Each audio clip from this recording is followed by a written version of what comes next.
ఇటు చూడండి, ఇటు మిడ్ ఆన్ లేదు, మిడ్ ఆఫ్ లేదు, మిడ్ వికెట్ లేదు, ఫైనల్ ఒకటే ఉంది, అది లోపల ఉంది. హేమంత్ గాడు మొత్తం ఈ టోర్నమెంట్ మొత్తంలో మిడ్ ఆఫ్ లేకుండా బౌలింగ్ చేసినాడు. యాక్చువల్లీ మిడ్ ఆఫ్ లేకుండా బౌలింగ్ చేయాలంటే ఫుల్ కాన్ఫిడెన్స్ ఉండాలి. అది ఓన్లీ పెద్ద బౌలర్సే చేయగలుగుతారు. నేను ఆడిన పెద్ద క్రికెట్ ఓన్లీ పెద్ద బౌలర్సే చేయగలను. ఇప్పుడు నేను అది హేమంత్ గారిలో చూస్తున్నా. ఇది ఒక్కటి జాలు, వాడు ఎంత పెద్ద బౌలర్ అవుతాడో చెప్పడానికి. అండ్ అపోనెంట్ బ్యాట్స్మెన్ కూడా పెద్ద బ్యాట్స్మెనే. వాడు 300-350 మ్యాచెస్ ఆడినాడు. వాడు లాస్ట్ మ్యాచ్ 100 కొట్టినాడు. వానికి కూడా మిడ్ ఆఫ్ లేకుండా బౌలింగ్ చేస్తుంటే దాని అర్థమైంది ఒక్క బాల్ కూడా బ్యాట్ ముందు వేయడని చెప్పి కాన్ఫిడెన్స్ ఉంటేనే ఆ బౌలర్ అలా చేయగలుగుతాడు.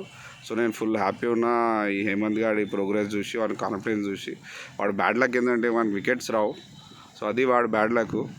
వాడు బౌలింగ్లో క్యాచెస్ డ్రాప్ అవుతాయి, ఎంపైర్స్ నాట్అవుట్ ఇస్తుంటారు. సో ఇది వానికి ఎన్నో సంవత్సరాల నుంచి ఉంది. ఇప్పుడు చూడండి మళ్ళీ వాడు ఎట్లా వేస్తాడు.